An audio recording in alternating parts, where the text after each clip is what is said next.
तुमच्या स्क्रीनवर जी दृश्य चालू आहेत ना, एका बॉक्समध्ये आपल्या आईचा कापलेला हात घेऊन फिरणारा हा माणूस कुणी साधा सुद्धा नाही, तर हा ITBPचा जवान असल्याचं सांगितलं जात आहे.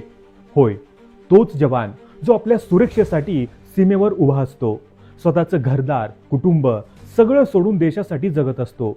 पण आज तोच जवान एका सिस्टीम पुढे हरल्याचा आरोप करत आहे. या जवानाचं म्हणणं आहे की सिस्टीम मधल्या निष्काळजीपणामुळे आणि भ्रष्ट कारभारामुळे त्याला स्वतःची ड्युटी सोडून रजा काढून इथे यावं लागलं. हे प्रकरण कानपूरचं असल्याचं सांगितलं जात आहे. जवानाचा आरोप आहे की त्याच्या आईवर चुकीचा उपचार झाला. उपचारात झालेल्या हलगर्जीपणामुळे हाताला इन्फेक्शन झालं आणि परिस्थिती इतकी बिघडली की शेवटी डॉक्टरांना हात कापावा लागला. आणि आता न्याय मिळावा म्हणून हा जवान आपल्या आईचा कापलेला हात बॉक्समध्ये घेऊन दारोदार फिरतोय, अशी माहिती समोर येते.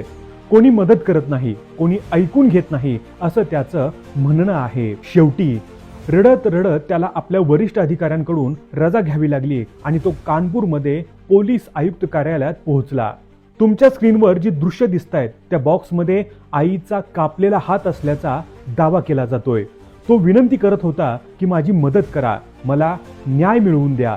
न्यायासाठी तो जवान भावूक झालेला दिसतोय. काही लोकांनी त्याचं म्हणणं ऐकून घेतलं, प्रकरण समजून घेण्याचा प्रयत्न केला आणि पुढची कारवाई सुरू असल्याचं सांगितलं जातंय.